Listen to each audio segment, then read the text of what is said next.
നമ്മുടെ ചാനലിലേക്ക് ഒരുപാട് റിക്വസ്റ്റ് ഉണ്ടായിരുന്നു എഗ്ലെസ് ഫ്രൂട്ട് കേക്കിൻ്റെ റെസിപ്പി കാണിക്കാനായിട്ട്. അപ്പോൾ ഇന്നത്തെ വീഡിയോയിൽ ഞാൻ ഷെയർ ചെയ്യുന്നത് ഒരു എഗ്ലെസ് ഫ്രൂട്ട് കേക്കിൻ്റെ റെസിപ്പിയാണ്, ആൽക്കഹോൾ ഉപയോഗിക്കാതെ. ഞാൻ Mahima Simon, welcome to Mahima's cooking class. അപ്പോൾ അതിനായിട്ട് ആദ്യം നമുക്ക് പഞ്ചസാര കരിച്ചെടുക്കണം. ഒരു പാൻ വെക്കാം. 1/4 കപ്പ് പഞ്ചസാര ആദ്യം ഒന്ന് കരിച്ചെടുക്കാം.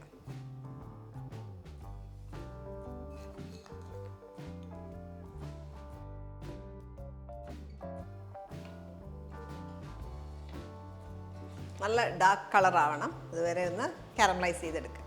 ഇതേപോലെ എല്ലാം നന്നായിട്ട് ഷുഗർ പഞ്ചസാര മൊത്തം അലിഞ്ഞ് ഇതേപോലെ കാരമലായി കഴിയുമ്പോൾ ഇതിനകത്തേക്ക് വെള്ളം ചേർക്കാം. 1/4 കപ്പ് വെള്ളം ചേർക്കുമ്പോൾ ചൂടുവെള്ളം ചേർക്കുക.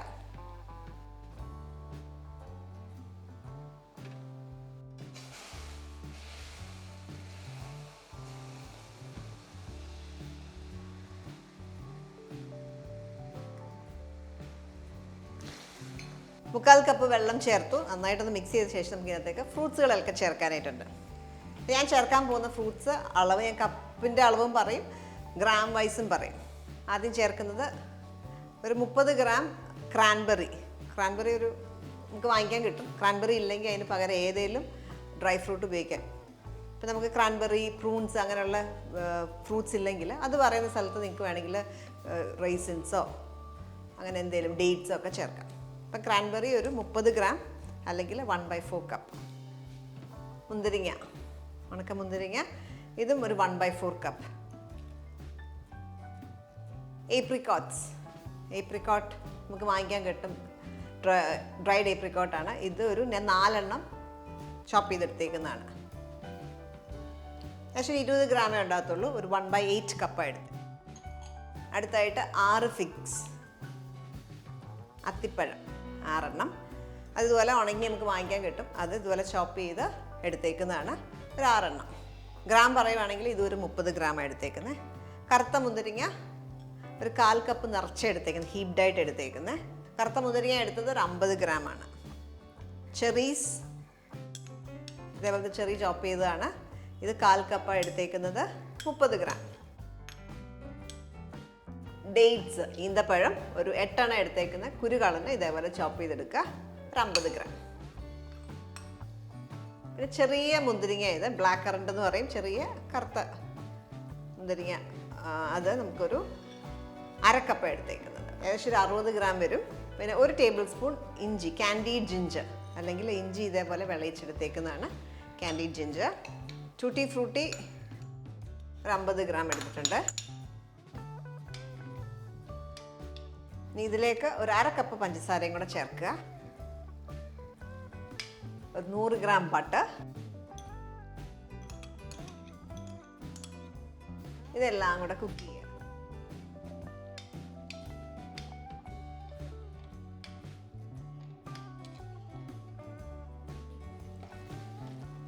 ഈ ഒരു പരുവം വരെ കുക്ക് ചെയ്യുക. ഏകദേശം നോക്കിക്കഴിഞ്ഞാൽ ഒരു 100 പരുവം, ഈ ഒരു പരുവം നല്ല തിക്കായിട്ട് വന്നിട്ടുണ്ട്.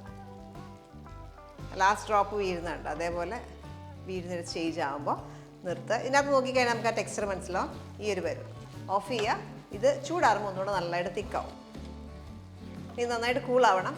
അതിന് മുമ്പായിട്ട് നമുക്ക് ഇതിനകത്തേക്ക് കുറച്ച് ഓറഞ്ചിൻ്റെ തൊലിയും പിന്നെ ഓറഞ്ചിൻ്റെ നീരും ചേർക്കാം. ഓറഞ്ചിൻ്റെ തൊലി ഇതേപോലെ ജെസ്റ്റർ എന്ന് പറയും, ഇതിൻ്റെ ജെസ്റ്റ് എടുക്കാനായിട്ടുള്ളതാണ്, അങ്ങനെ ഉപയോഗിക്കാം. അല്ലെങ്കിൽ ചെറുതായിട്ട് നമ്മുടെ പീലർ ഉപയോഗിച്ചിട്ട് ചെറുതായിട്ട് എടുത്താലും മതി. നല്ലൊരു ഫ്രഷ് ഫ്ലേവർ കിട്ടും. ഓറഞ്ച് ഇടുമ്പോൾ എപ്പോഴും ശ്രദ്ധിക്കേണ്ട, ഓറഞ്ചിൻ്റെ ആ തൊലിയുടെ വെള്ളഭാഗം വീണ് പോയിട്ടുണ്ടെങ്കിൽ കയ്ക്കും, നല്ല കയ്പ്പായിരിക്കും. അപ്പം അതുകൊണ്ട് ഈ പുറത്തുള്ള ഭാഗം മാത്രം വേണം ചിരണ്ടിയെടുക്കാനായിട്ട്. ആ ഓറഞ്ചിൻ്റെ നീരൂടെ എടുത്തിട്ടുണ്ട്, അതുകൂടെ അതിനകത്തേക്ക് ഒഴിക്കാം. മിക്സ് ചെയ്യുക. നന്നായിട്ട് ചൂട് മൊത്തം പോയ ശേഷം നമുക്ക് ബാക്കി ചെയ്യാൻ പറ്റത്തുള്ളൂ. ചൂടാറുന്ന സമയം കൊണ്ട് നമുക്ക് മൈദയൊക്കെ റെഡിയാക്കി വെക്കാം. നമുക്ക് ഡ്രൈ ഇൻഗ്രീഡിയൻസ് എല്ലാം കൂടെ ഒന്ന് റെഡിയാക്കാം. ഇവിടെ എടുത്ത് വെച്ചേക്കുന്നത് 150 ഗ്രാം മൈദയാണ്. 1 കപ്പും 2 ടേബിൾ സ്പൂണും കൂടെ എടുക്കുക. 2 ടേബിൾ സ്പൂൺ നിറച്ചും എടുക്കുക. ഇതിലേക്ക് വളരെ കുറച്ച് 1/8 ടീസ്പൂൺ ഉപ്പ്, ബേക്കിംഗ് പൗഡർ 1 ടീസ്പൂൺ, ഇതേപോലെ സ്പൈസസിൻ്റെ പൗഡർ മുക്കാൽ ടീസ്പൂൺ സ്പൈസസ് പൊടിച്ചത്. ഞാൻ എടുത്തേക്കുന്ന സ്പൈസസ് എന്ന് പറഞ്ഞാൽ ജാതിക്ക, പിന്നെ ഗ്രാമ്പൂ, പട്ട, ഈ 3 സ്പൈസസും 1/4 ടീസ്പൂൺ വീതം എടുത്തേക്കുന്നത്. അതൊന്ന് മിക്സ് ചെയ്ത് എല്ലാം കൂടെ ഒന്ന് കമ്പൈൻ ചെയ്യാം.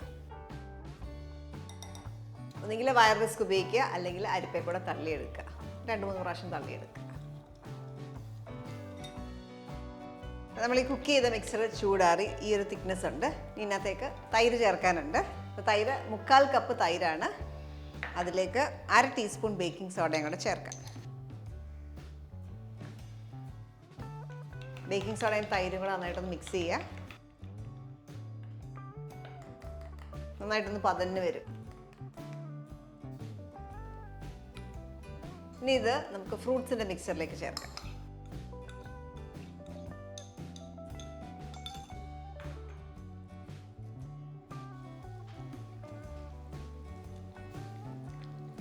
നമ്മൾ പല ഫ്രൂട്ട്സ് ഉപയോഗിച്ചല്ലോ, ഇതെല്ലാം കൂടെ നമുക്കൊരു 300 തൊട്ട് 350 ഗ്രാം ഫ്രൂട്ട്സ് വരെ ചേർക്കാം.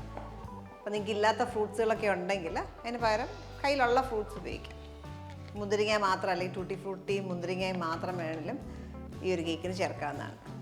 വളരെ എളുപ്പത്തിൽ ഉണ്ടാക്കാവുന്ന ഒരു കേക്കാണ് ഈ ഒരു എഗ്ലെസ് കേക്ക്. നമ്മൾ ഇവിടെ ബീറ്റിംഗ് ഒന്നും ചെയ്യുന്നില്ലല്ലോ, ബട്ടർ നമ്മൾ ഇതിനകത്തേക്ക് ഇടുന്നു. പിന്നെ മിക്സിങ് എല്ലാം നമ്മൾ ഈ സെയിം ബോളിൽ തന്നെയാണ് ചെയ്യുന്നത്. ഇതിനകത്തേക്ക് ആവശ്യത്തിന് നട്ട്സ് ഉപയോഗിക്കാം. ഞാൻ ഉപയോഗിക്കുന്നത് ഒരു 3 ടേബിൾ സ്പൂൺ, ഏകദേശം 30 ഗ്രാം ഉണ്ട് നട്ട്സ്, കാഷ്നട്ട്സ്. ഫൈനായിട്ട് പൊടിച്ചിടാൻ വേണമെങ്കിൽ ഇതിനകത്ത് ബദാം വേണേൽ ഉപയോഗിക്കാം, പിസ്റ്റാഷ്യോസ് ഉപയോഗിക്കാം. നമ്മൾ ഈ മിക്സ് ചെയ്ത് വെച്ചേക്കുന്ന മൈദയും കൂടെ ചേർക്കാം.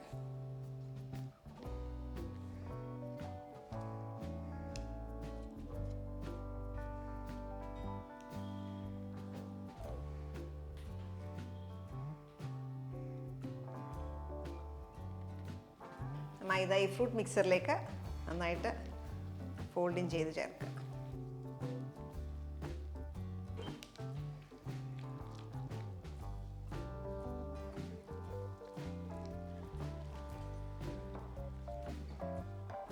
വാനില എസൻസ് ഒരു 1/2 ടീസ്പൂൺ ചേർക്കാം. നമ്മൾ മുട്ടയൊന്നും ചേർക്കാത്തതുകൊണ്ട് നിർബന്ധമില്ല, ഉണ്ടെങ്കിൽ ഒരു 1/2 ടീസ്പൂൺ വാനില എസൻസ് ചേർക്കാം. ഇത് നമുക്കൊരു ടിന്നിലേക്ക് ഒഴിക്കാം, കേക്ക് ടിന്നിലേക്ക് ഒഴിക്കാം. കേക്ക് ടിന്നിലേക്ക് ഒഴിക്കാം. അപ്പോൾ കേക്ക് ടിന്നിന് ഇതുപോലെ ഒരു പാർച്ച്മെൻറ്റ് പേപ്പർ ഇട്ട് വെച്ചിട്ടുണ്ട്, ബേസിലും സൈഡിലും ഇട്ട് വെച്ചിട്ടുണ്ട്.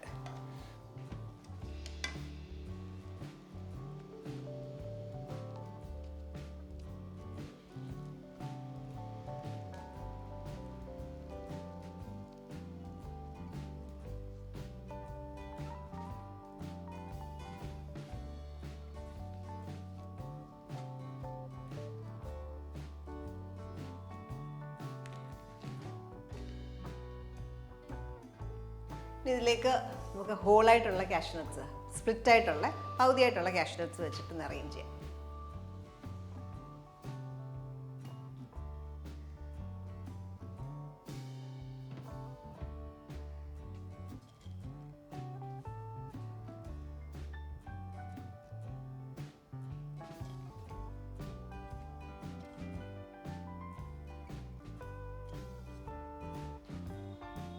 അടുത്തായിട്ട് നമ്മുടെ എഗ്ലെസ് ഫ്രൂട്ട് കേക്ക് നമുക്ക് ബേക്ക് ചെയ്തെടുക്കണം.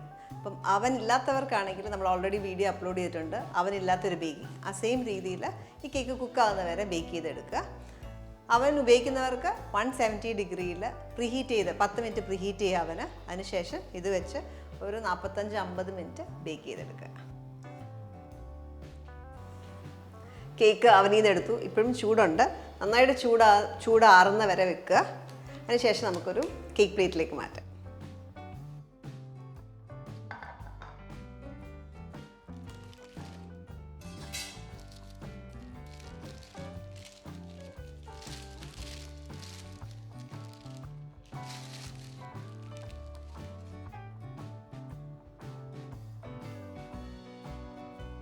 ഒന്ന് കട്ട് ചെയ്ത് കാണിക്കാം. ഇപ്പോഴും ചെറിയ ചൂടുണ്ട്, ചൂട് മൊത്തം പോയ ശേഷം ഇപ്പോഴും കട്ട് ചെയ്യല്ലേ, പൊടിയാനുള്ള ടെൻഡൻസി കൂടുതലല്ല.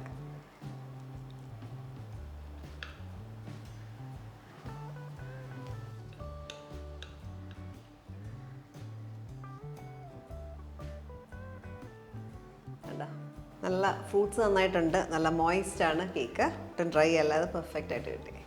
അപ്പം എഗ്ഗ് കഴിക്കാത്തവർക്ക് അല്ലെങ്കിൽ എഗ്ഗ്ലെസ് കേക്ക് നിങ്ങൾക്ക് ഉണ്ടാക്കാൻ തോന്നുമ്പോൾ ഒക്കെ ചെയ്യാൻ പറ്റിയൊരു റെസിപ്പിയാണിത്. ഇത് കൂടാതെ നമ്മൾ വേറെ ഒരുപാട് ഫ്രൂട്ട് കേക്കിൻ്റെ റെസിപ്പീസ് നമ്മൾ ഓൾറെഡി അപ്ലോഡ് ചെയ്തിട്ടുണ്ട്, അതും ചെക്ക് ചെയ്യുക, ട്രൈ ചെയ്യുക, എന്നിട്ട് നിങ്ങളുടെ ഫീഡ്ബാക്ക് അറിയിക്കുക. ഈ ഒരു കേക്ക് നമുക്കൊരു 7 ദിവസം അല്ലെങ്കിൽ 2 വീക്സ് ഒക്കെ നമുക്ക് പുറത്ത് വെച്ച് സ്റ്റോർ ചെയ്യാം. ഫ്രിഡ്ജിലാണെങ്കിൽ നമുക്ക് 1-2 മാസങ്ങളൊക്കെ സൂക്ഷിച്ച് വെക്കാവുന്നതാണ്. അടുത്ത വീഡിയോയിൽ നമുക്ക് വീണ്ടും കാണാം. Thank you for watching Mahima's cooking class.